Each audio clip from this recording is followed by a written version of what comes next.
आता आपल्याला बघायचं आहे की ग्लोबलायझेशन आणि भारतीय समाज, जागतिकीकरण आणि भारतीय समाज यांच्यामध्ये काय परस्पर संबंध आहे, कशा पद्धतीने भारतीय समाजावर परिणाम होतो ते आपण बघणार आहोत. तर जसं आपण सुरुवातीला व्याख्या बघितली, जागतिकीकरण ही अशी प्रक्रिया आहे ज्यामध्ये जगभरातील देश, कंपन्या आणि सरकार एकमेकांशी जोडण्यासाठी खुले असतात. याचा अर्थ एक म्हणजे जे देश आहेत, याचा अर्थ देश एकमेकांवर अवलंबून आहेत आणि एका देशाच्या कोणत्याही कृतीचा दुसऱ्या देशांच्या घटनावर परिणाम होतो. म्हणजे जर दोन देश एकमेकावर अवलंबून असतील, एकमेकाशी संबंधित असतील, तर एका देशामध्ये जर काही घटना घडत असेल तर त्याचा परिणाम दुसऱ्या देशावरही होत असतो. असे असे अनेक उदाहरणं आहेत. त्याचं सगळ्यात उत्तम उदाहरण म्हणजे, तुम्ही मला कमेंट करून सांगा, सगळ्यात उत्तम उदाहरण म्हणजे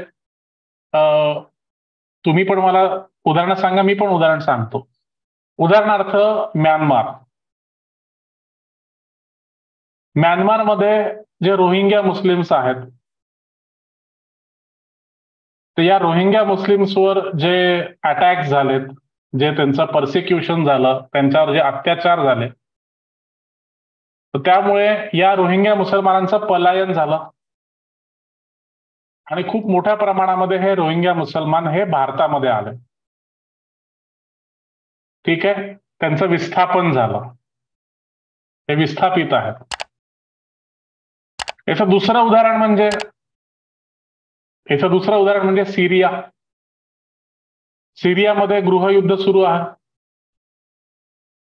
2011 पासून जे अरब स्प्रिंग सुरू होतं, जी अरब क्रांती सुरू होती, तर अरब क्रांतीचा भाग म्हणून सिरियामध्ये क्रांती सुरू झाली. सिरियाचा जो राष्ट्राध्यक्ष होता बशर अल असद किंवा बशर अल असद, तर याच्या विरुद्ध क्रांती सुरू झाली. त्याच्यानंतर गृहयुद्ध सुरू झालं आणि मग तेव्हापासून म्हणजे जवळजवळ 40 लाख सिरियन्स हे विस्थापित झाले आणि हे सिरियन्स जे आहेत ते युरोपमध्ये शरण घ्यायला लागले. तर ज्या पद्धतीने रोहिंग्या मुसलमानांनी भारतामध्ये पलायन केलं, तर त्याच पद्धतीने सिरियामधल्या लोकांनी युरोपमध्ये पलायन केलं, युरोपमध्ये शरणगती पत्करली. येस, अगदी बरोबर आहे. मी याचीच अपेक्षा करत होतो, याच उदाहरणाची अपेक्षा करत होतो, जे पवननी कमेंट करून सांगितलेलं आहे की जे युक्रेन रशिया वॉर आहे, रशिया युक्रेन वॉर,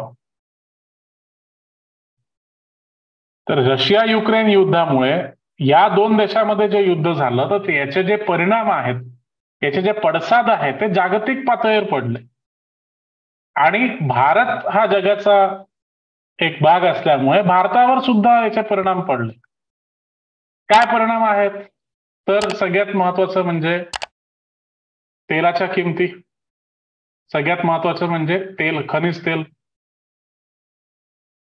खनिज तेलाच्या किमती वाढल्या जगाच्या मार्केटमध्ये. त्याच्यानंतर सोन्याच्या किमती वाढल्या. त्याच्यानंतर खाद्यतेलाच्या किमती वाढल्या. कारण की आपण आपलं म्हणजे 70% तेल म्हणजे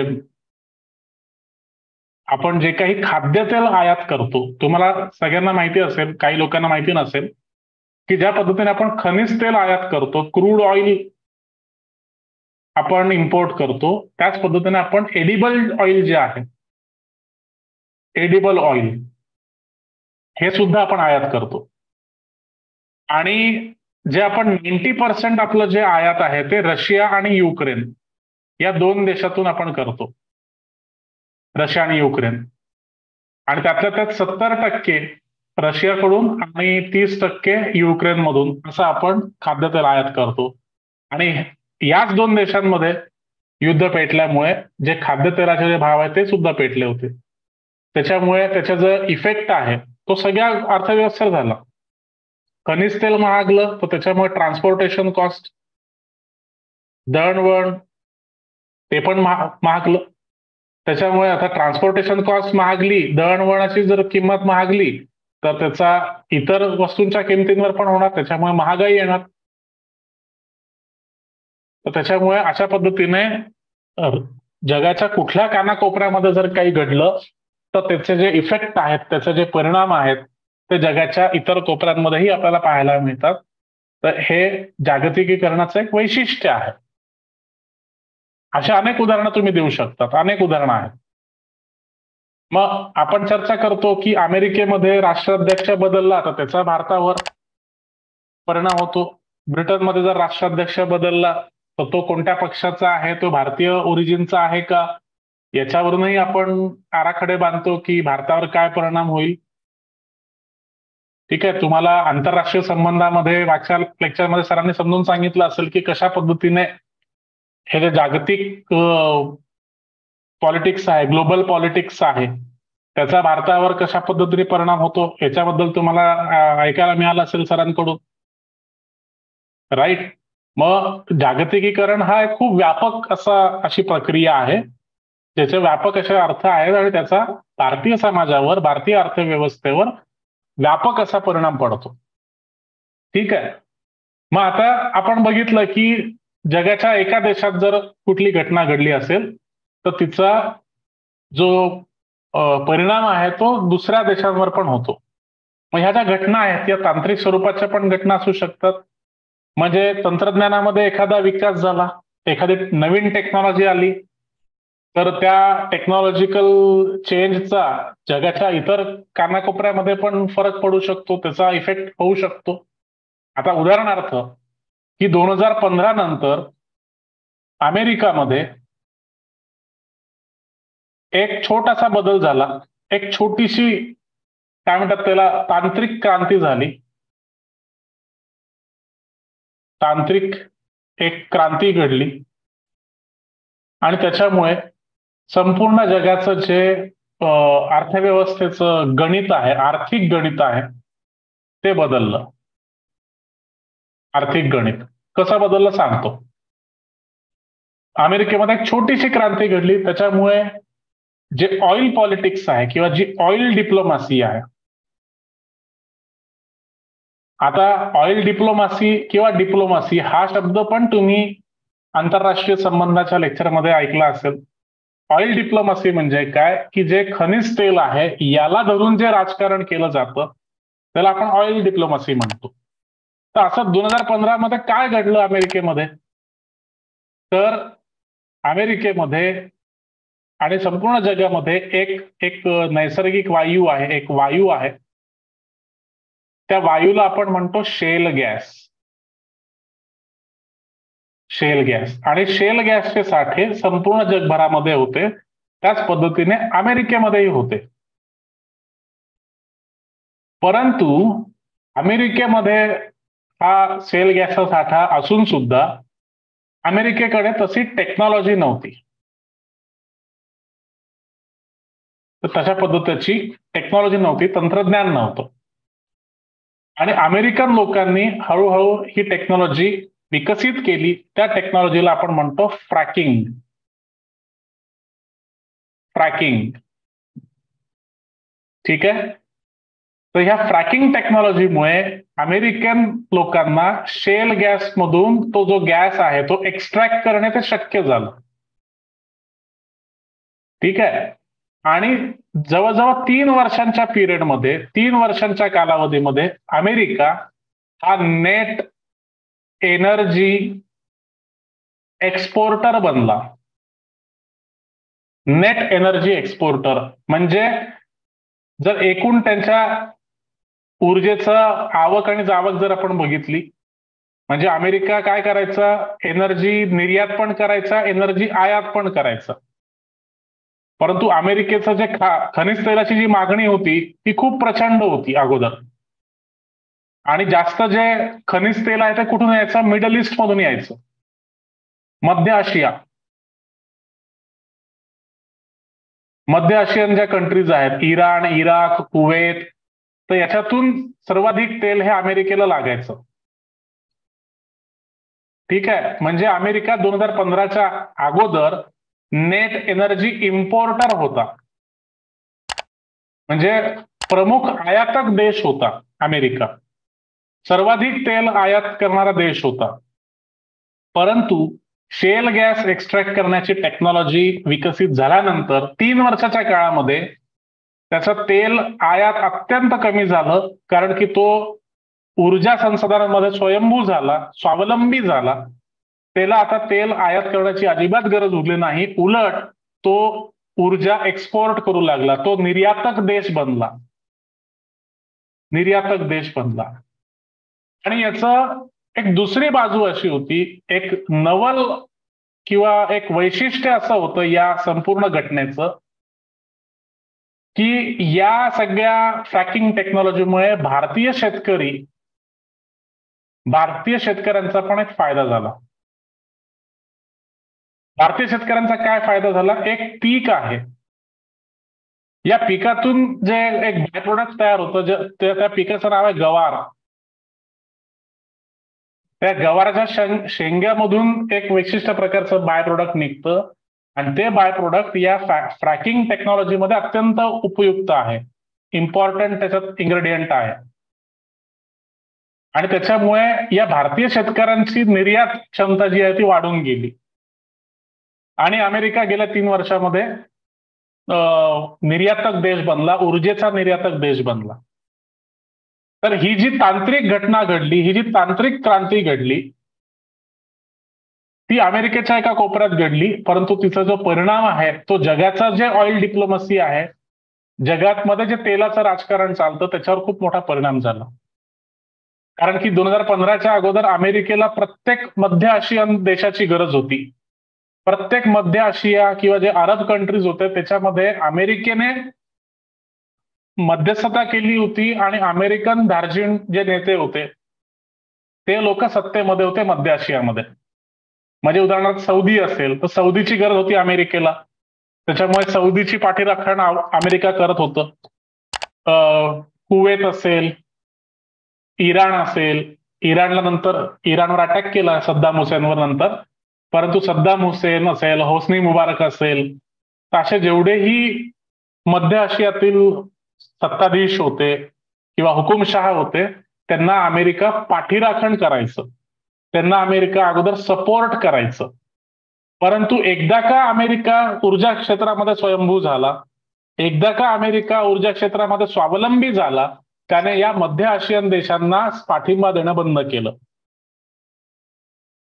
अमेरिका आणि सौदी अरेबिया हे एकेकाळी घनिष्ठ मित्र होते, ज्याला आपण ऑल वेदर फ्रेंड्स म्हणतो. सगळ्या प्रकारच्या वातावरणातील मित्र, अशा पद्धतीचं अमेरिका आणि सौदी अरेबियाचे संबंध होते. परंतु या सगळ्या प्रकरणामुळे अमेरिका आणि सौदी अरेबियाच्या संबंधांमध्ये सुद्धा तणाव निर्माण झाला. तर तुम्हाला या घटनेचं गांभीर्य तुम्हाला कळतंय का? या घटनेचं तुम्हाला स्कोप कळतोय का? मला कमेंट करून सांगा. ग्लोबलायझेशन मध्ये कशा पद्धतीने एक घटना जगाच्या राजकारणावर, जगाच्या अर्थव्यवस्थेवर परिणाम करू शकते, हे तुम्हाला कळलंय का? कमेंट करून सांगा. आजचं लेक्चर यामुळे इंटरेस्टेड आहे की आजच्या लेक्चरमध्ये आपण समाजही डिस्कस करतो आहे, आपण आंतरराष्ट्रीय संबंधही डिस्कस करतो आहे, आंतरराष्ट्रीय राजकारणही चर्चा करतो आहे, आंतरराष्ट्रीय अर्थव्यवस्थेलाही टच करतो आहे, इतिहासातलेही आपण काही दाखले घेतो आहे.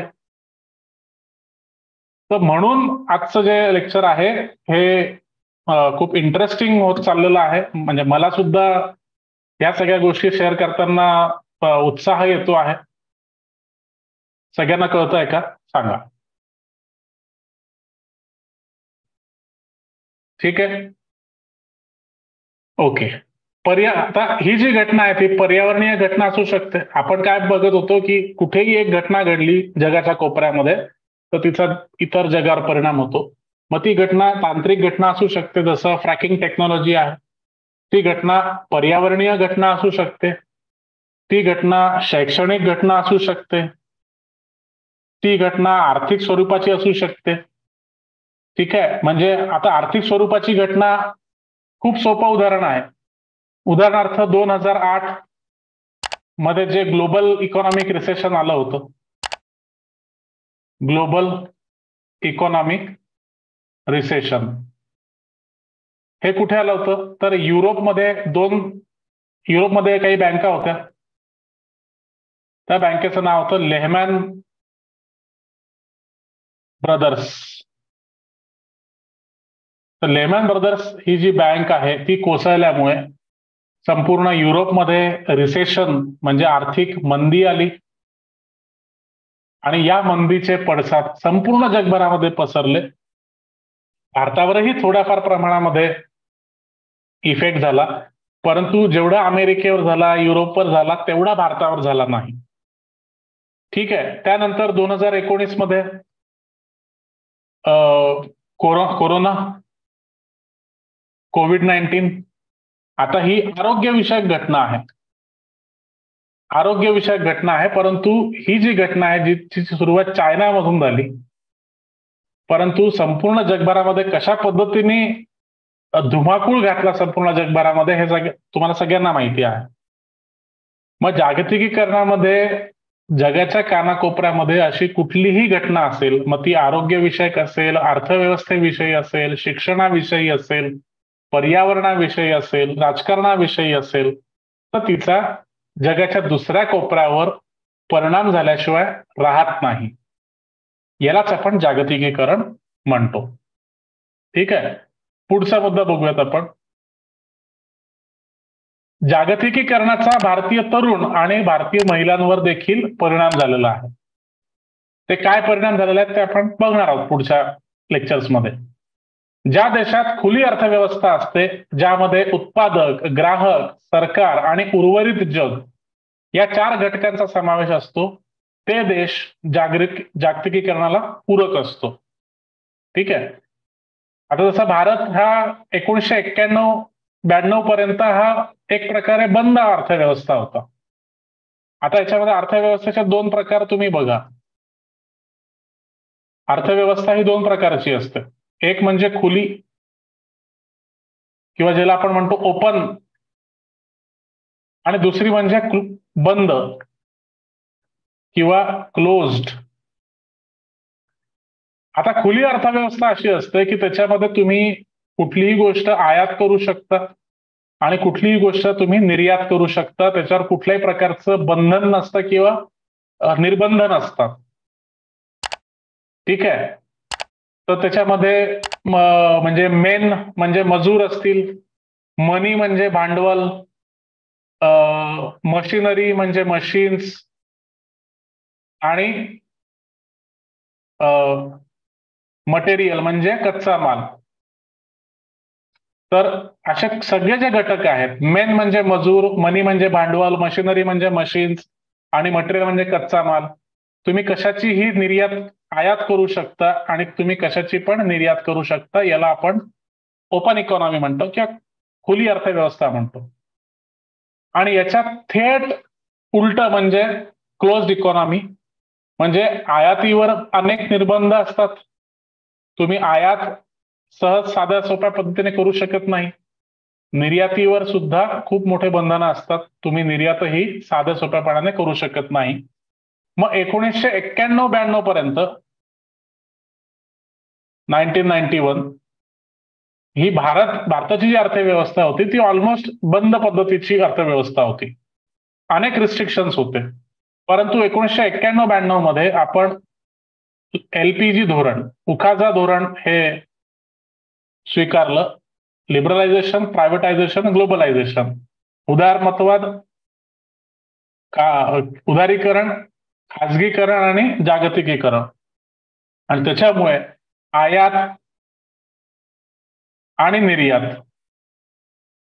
याच्यावर जे काही निर्बंध होते ते आपण सगळे खुले केले आणि भारत एक खुली अर्थव्यवस्था बनला. मग जो देश किंवा जी अर्थव्यवस्था खुली अर्थव्यवस्था असेल ती जागतिकीकरणाच्या प्रोसेसमध्ये खूप अनुकूल रोल प्ले करते. म्हणजे त्या देशासाठी जागतिकीकरण हे खूप अनुकूल होऊन जातं. ठीक आहे.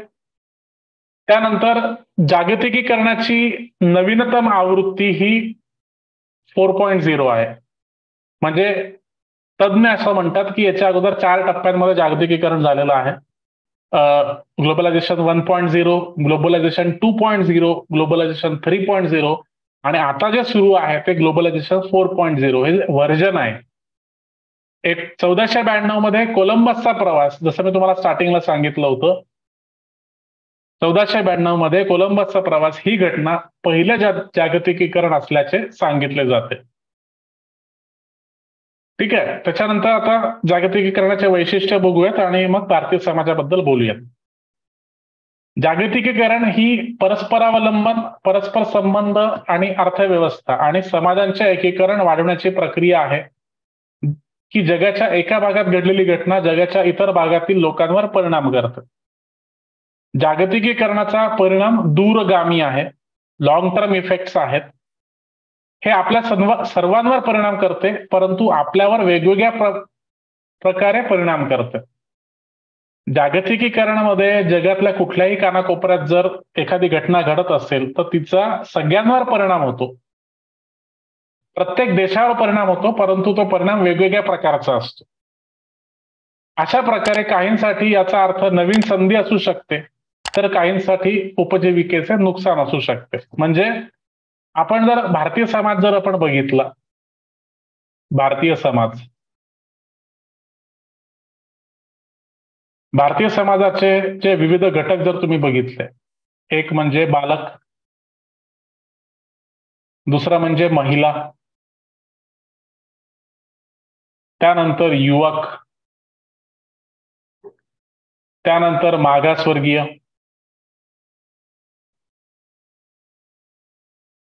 मागासवर्गीय, त्यानंतर शेतकरी, त्यानंतर छोटे उद्योजक,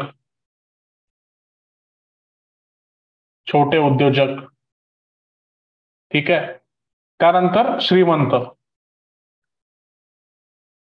तर जागतिकीकरण जे आहे, ग्लोबलायझेशन आहे, त्याचा प्रत्येकावर परिणाम होणार. त्याचा बालकांवर परिणाम होणार, महिलांवर परिणाम होणार, युवकांवर परिणाम होणार, मागासवर्गीयांवर परिणाम होणार, शेतकऱ्यांवर परिणाम होणार, छोटे उद्योजक, श्रीमंत, सगळ्यांवर परिणाम होणार. परंतु प्रत्येकावर वेगवेगळ्या पद्धतीने परिणाम होणार. काही लोकांसाठी हे वरदान असू शकतं, जसं श्रीमंत आहेत, मोठे उद्योजक आहेत, युवक आहेत, यांच्यासाठी हे वरदान असू शकतं.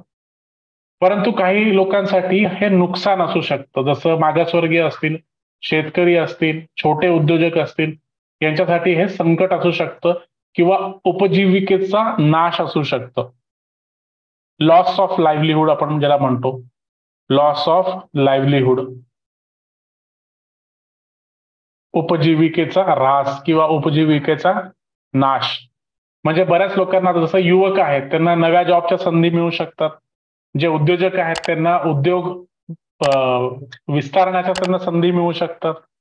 ठीक आहे. जे श्रीमंत आहेत, भांडवलदार आहेत, त्यांना त्याच्यामध्ये नफा होऊ शकतो. परंतु महिला असतील, मागासवर्गीय असतील, शेतकरी असतील, छोटे मासेमार असतील, तर त्यांची उपजीविका ही नष्ट होऊ शकते, त्यांचा उपजीविकेचा नाश होऊ शकतो. तर ग्लोबलायझेशन याचे काही फायदे पण आहेत, जसं आपण बघितलं पॉझिटिव्ह गोष्टी पण आहेत आणि ग्लोबलायझेशनच्या निगेटिव्ह गोष्टी सुद्धा आहेत. पॉझिटिव्ह निगेटिव्ह दोन्ही गोष्टी आहेत. ठीक आहे. तर आपण जागतिकीकरणाकडे बघताना या दोन्ही गोष्टींचा आपण विचार करायचा असतो आणि सकारात्मक गोष्टी कशा जास्त प्रमाणामध्ये स्वीकारता येतील आणि नकारात्मक गोष्टी कशा पद्धतीने कमी करता येतील अशा पद्धतीचा आपला प्रयत्न असला पाहिजे. ठीक आहे. आता याच्यामध्ये अनेक उदाहरणं दिलेली आहेत मी की ज्याच्यामध्ये उपजीविकेचा नुकसान होत आहे. फॉर एक्झाम्पल, चायनीज आणि कोरियन रेशीम धागा. चायनीज आणि कोरियन रेशीम धागा जर बाजारात आला तर बिहारच्या महिला रेशीम गिरणी कामगारांनी आपापल्या नोकऱ्या गमावल्या. हे झालेलं आहे अगोदर. ठीक आहे. चीनी धागा, रेशीम धागा हा भारतीय रेशीम धाग्यापेक्षा क्वालिटीचा असतो, त्याच्यामुळे आणि तो स्वस्तही असतो, मग त्याच्यामुळे भारतीय कामगारांच्या नोकऱ्या गेल्या. त्याच्यामध्ये त्याच्यामध्ये स्वस्त असल्यामुळे, चमकदार असल्यामुळे विणकर आणि ग्राहक या धाग्याला प्राधान्य देतात, चायनीज धाग्याला. भारतीय धाग्याला कोणी घेत नाही, त्याच्यामुळे बिहारच्या या महिलांचं नुकसान झालेलं आहे. त्याच्यानंतर मोठे जे मासेमारी जहाज आहेत, मोठ्या मासेमारी जहाजांच्या भारतीय जलक्षेत्रात प्रवेश केल्यामुळे भारतीय मासेमारी नौकांना त्या नौकांनी संधी गमावली. महिला मासे वर्गीकरण करणारे, ड्रायर, विक्रेते इत्यादींच्या उपजीविकेचे नुकसान झाले. आंतरराष्ट्रीय पातळीवर अशा मोठ्या मोठ्या कंपन्या आहेत की जे मासेमारीसाठी मोठे मोठे जहाज वापरतात, ज्याला ट्रॉलर्स म्हणतात. तर त्या ट्रॉलर्समुळे काय होतं की सगळी जी कॅच आहे, सगळे जे मासे आहेत ते पकडून घेऊन जातात आणि छोट्या मासेमारांच्या वाट्याला काहीच येत नाही, त्यांचा जॉब जातो. त्याच्यानंतर गुजरातमध्ये सुडानमधून स्वस्त डिंक आयात झाल्यामुळे जे जुलीफेरा किंवा जे बावल झाडे आहेत त्यांच्यापासून पिकवणाऱ्या महिला डिंक संग्राहकांचा रोजगार गेला. या उद्योगामध्ये गुजरातमध्ये जास्त करून महिला होत्या, ज्या त्या जंगलामधून फिरायच्या, जुलीफेरातून त्या डिंक काढायच्या, त्यांचा संग्रह करायच्या आणि त्या विकायच्या. परंतु सुडान मधला जो स्वस्त डिंक आहे तो भारतामध्ये आला, त्याच्यामुळे या गुजराती महिलांचं नुकसान झालेलं आहे. भारतातील जवळजवळ सर्व शहरांमध्ये विकसित देशातून टाकाऊ कागदाच्या आयातीमुळे चिंदी निवडकांना त्यांचा रोजगार गमावा लागला. जागतिकीकरणाला मोठे सामाजिक महत्व आहे हे उघड आहे, तथापि जागतिकीकरणाच्या प्रभावाविषयी तीव्रपणे विभाजित मते आहेत. काहींचं म्हणणं आहे की जागतिकीकरण खूप फायद्याचं आहे, काहींचं म्हणणं आहे जागतिकीकरण खूप तोट्याचं आहे. असे अनेक त्याच्यामध्ये मतप्रवाह आहे. मग आता पुढे आपण बघूयात की भारतीय संस्कृतीवर जागतिकीकरणाचा काय प्रभाव आहे. ठीक आहे, पण ते बघण्या अगोदर काही कन्सेप्ट आपण बघूयात, जागतिकीकरणाचे काही कन्सेप्ट. आता 3 कन्सेप्ट आहेत.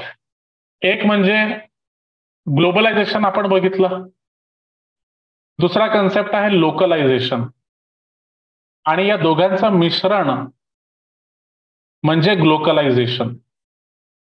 नीट लक्षात घ्या, ग्लोबलायझेशन जागतिकीकरण, लोकलायझेशन म्हणजे स्थानिकीकरण, आणि ग्लोबलायझेशनचा ग्लो आणि लोकलायझेशनचा हा कलायझेशन म्हणजे ग्लोकलायझेशन.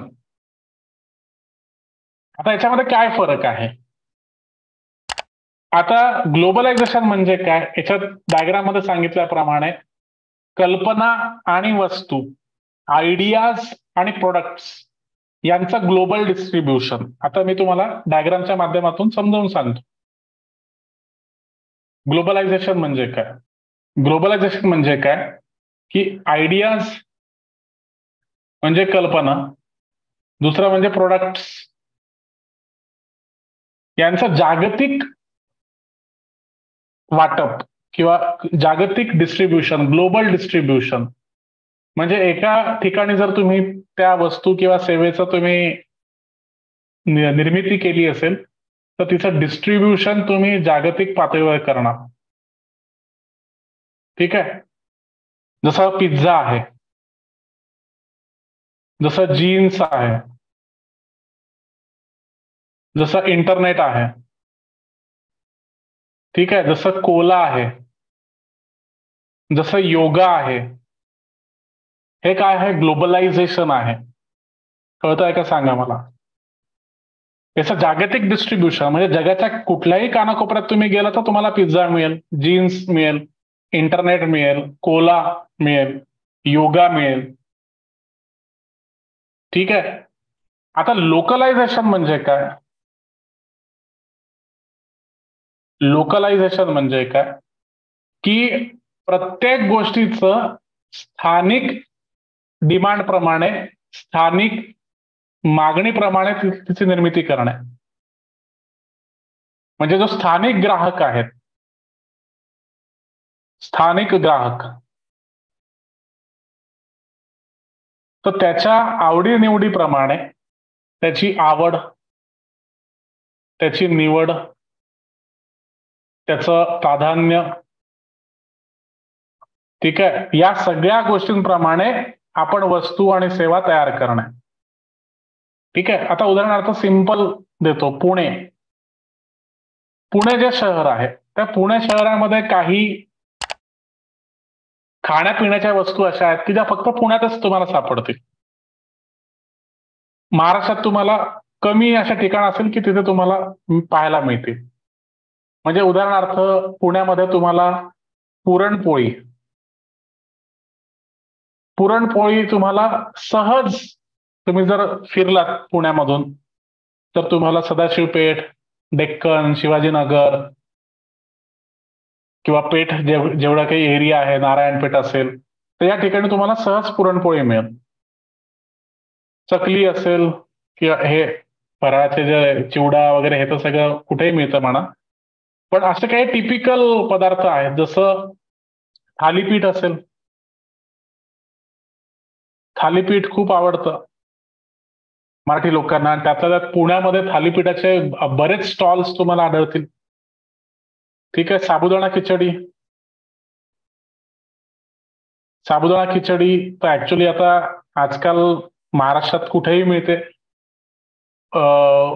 पण मोस्टली पुण्यामध्ये तुम्हाला साबुदाणा खिचडीची जी फ्रिक्वेन्सी आहे, प्रत्येक तुम्हाला कुठल्याही नाश्त्याच्या दुकानामध्ये ती तुम्हाला मिळेल. उपवासाचे पदार्थ म्हणा.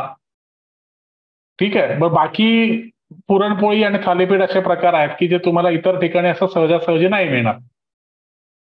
तुमच्या गावात मिळतंय का मला सांगा. मिसळपाव तर आता पूर्ण महाराष्ट्रात मिळतो. वडापाव पूर्ण महाराष्ट्रात मिळतो. मस्तानी. मस्तानी व्हेरी गुड. मस्तानी असं आहे की महाराष्ट्रात तुम्हाला इतर कुठेच मस्तानी मिळणार नाही. ठीक आहे. मस्तानी म्हणजे काय हे महाराष्ट्रात बऱ्याच ठिकाणी माहिती नसेल. माहिती आहे का मस्तानी म्हणजे काय? तर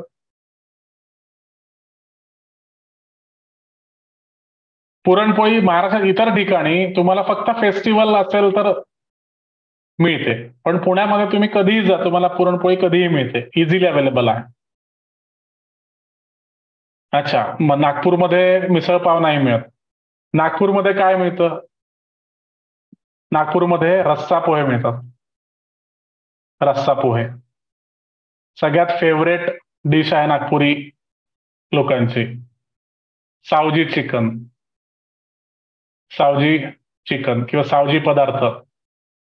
ठीक आहे. तर ह्या गोष्टी काय आहेत की स्थानिक जो ग्राहक आहे. खिचडी भजी. Very good Sandeep. खिचडी आणि भजी हा फक्त हिंगोली आणि आसपासचा जो परिसर आहे, मी संपूर्ण महाराष्ट्रात फिरलेलो आहे, परंतु खिचडी किंवा जो फोडणीचा भात आपण ज्याला म्हणतो किंवा पुलाव जो म्हणतो, पण हिंगोलीला तिथल्या लोकल भाषेमध्ये खिचडी भजीच म्हणतात. खिचडी आणि त्याच्यासोबत भजी. तर हा प्रकार अख्ख्या महाराष्ट्रात मला कुठेच पाहायला नाही मिळाला. म्हणजे जेवढा हिंगोलीमध्ये म्हणजे नाश्त्याचं दुकान असेल तर तिथे पोहे, उपमा, शिरा, मिसळपाव हे सगळं कॉमनली मिळतं, पण हिंगोली सारख्या आणि आसपासच्या परिसरामध्ये खिचडी आणि भजी कॉमन आहे. येस, अगदी बरोबर आहे.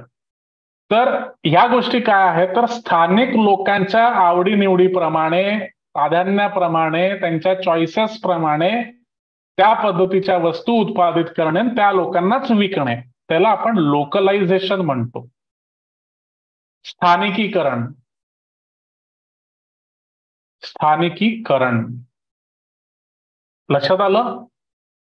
ग्लोबलायझेशन म्हणजे काय? तिथे एखादी वस्तू असेल तर ती जगभरामध्ये कशी पोहोचेल, जगभरामध्ये कशी प्रसिद्ध होईल, जगभरामध्ये कशी विकली जाईल, याचा आपण प्रयत्न करतो.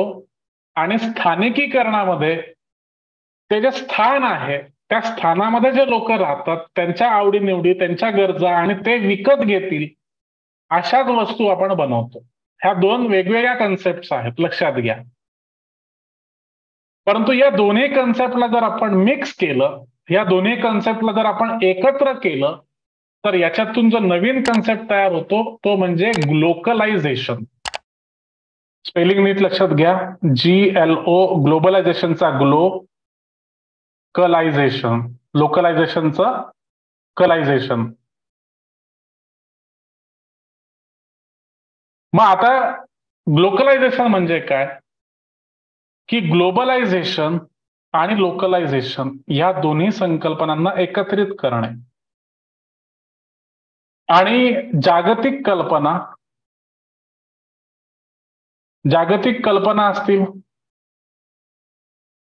किंवा जागतिक वस्तू असतील, या या दोन्हींना, जागतिक वस्तूंना, जागतिक कल्पनांना ज्या स्थानिक गरजा आहेत, स्थानिक गरजा, स्थानिक प्राधान्यक्रम, स्थानिक आवडीनिवडी यांच्यामध्ये त्यांना परावर्तित करणे, त्यांना अडॅप्ट करणे.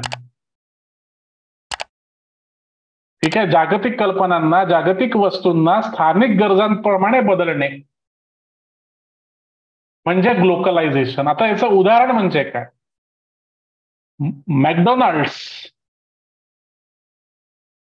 मॅकडोनाल्ड्स ही अमेरिकन कंपनी आहे, संपूर्ण जगभरामध्ये पसरलेली आहे. अगदी आफ्रिकन राष्ट्रांपासून तर चायनापासून, जपानपासून तर सगळीकडे मॅकडोनाल्ड्सचं अस्तित्व आहे, भारतातही आहे. तर मॅकडोनाल्डचं जे बर्गर आहे, मॅकडोनाल्ड कशासाठी प्रसिद्ध आहे? बर्गरसाठी. तर बर्गर हे त्यांचा ग्लोबलाइज्ड प्रोडक्ट आहे, जागतिकीकरण झालेला त्यांचं प्रोडक्ट आहे. आणि या जागतिक प्रोडक्टला, जागतिक वस्तूला त्यांनी भारतीय आवडीनिवडी, भारतीय गरजांप्रमाणे, भारतीय प्राधान्यक्रमाप्रमाणे त्यांनी बदललेला आहे. आणि मॅकडोनाल्ड्सला माहिती आहे की भारतीय लोक काय खातात? तर आलू खातात, बटाटे खातात, आणि टिक्की हा त्यांचा फेवरेट पदार्थ आहे. आलू टिक्की हा भारतीय, जे नॉर्थ इंडियन्स मध्ये खूप फेमस पदार्थ आहे. म्हणून त्यांनी काय केलं? त्यांचं जे ग्लोबल प्रोडक्ट आहे त्याला भारतीय आवडीनिवडीप्रमाणे, भारतीय गरजांप्रमाणे त्यांनी मॉडिफाय केलं, अडॉप्ट केलं, आणि मक आलू टिक्की बर्गर त्यांनी तयार केलं. आता मक आलू टिक्की बर्गर हे ग्लोकलायझेशनचा उदाहरण आहे, ग्लोकलायझेशन. त्याच्यानंतर chicken tikka burger, grill chicken burger, paneer butter grilled burger, paneer butter masala. ठीक आहे. तर ह्या ज्या गोष्टी आहेत भारतीय लोकांना खूप आवडीच्या आहेत. आता हे KFC ही पण अमेरिकन कंपनी आहे. KFC पुण्या, मुंबईमध्ये, नागपूरमध्ये, मोठ्या मोठ्या शहरांमध्ये तुम्हाला याचे आउटलेट दिसतील. केंटकी फ्राईड चिकन, केंटकी एक शहर आहे अमेरिकेमधलं, तर तिथली ही कंपनी आहे. आता ती पण जागतिक कंपनी झालेली आहे. त्यांचं तुम्ही पोस्टर बघा. आता त्यांना माहिती आहे की भारतीय लोकांना करी आवडते, करी, रस्सा, ग्रेव्ही हे भारतीय लोकांना खूप आवडीचं आहे. त्याच्यामुळे त्यांनी त्याची जी जाहिरात बनवलेली आहे ती भारतीय लोकांना आवडेल, भारतीय लोक त्याला प्राधान्य देतील, अशा पद्धतीने त्यांनी ती जाहिरात बनवलेली आहे. KFC करी क्रंच, म्हणजे ज्या लोकांना करी आवडते त्या लोकांसाठी त्यांनी एक वेगळं प्रोडक्ट बनवलेलं आहे. स्थानिक गरजांप्रमाणे त्यांनी ते अडॉप्ट केलेलं आहे. आणि त्यांनी त्यांचं स्लोगन काय दिलेलं आहे? Chicken with Indian twist, chicken with Indian tadka, chicken with Indian taste. म्हणजे काय? हे ग्लोकलायझेशनचं उदाहरण आहे. मॅकडोनाल्डची अजून एक जाहिरात बघा, big, tasty and proud, truly Indian burger. त्यांचं जे बर्गर आहे त्याला त्यांनी इंडियन बनवून टाकलं. त्याला नाव काय दिलं? महाराजा मॅक. महाराजा मॅक. ठीक आहे. जसं आता आजकाल एक नवीन फॅड निघालेलं आहे थाळीचं. सगळ्यात पहिले मी नाव ऐकलं बाहुबली थाळी. ठीक आहे.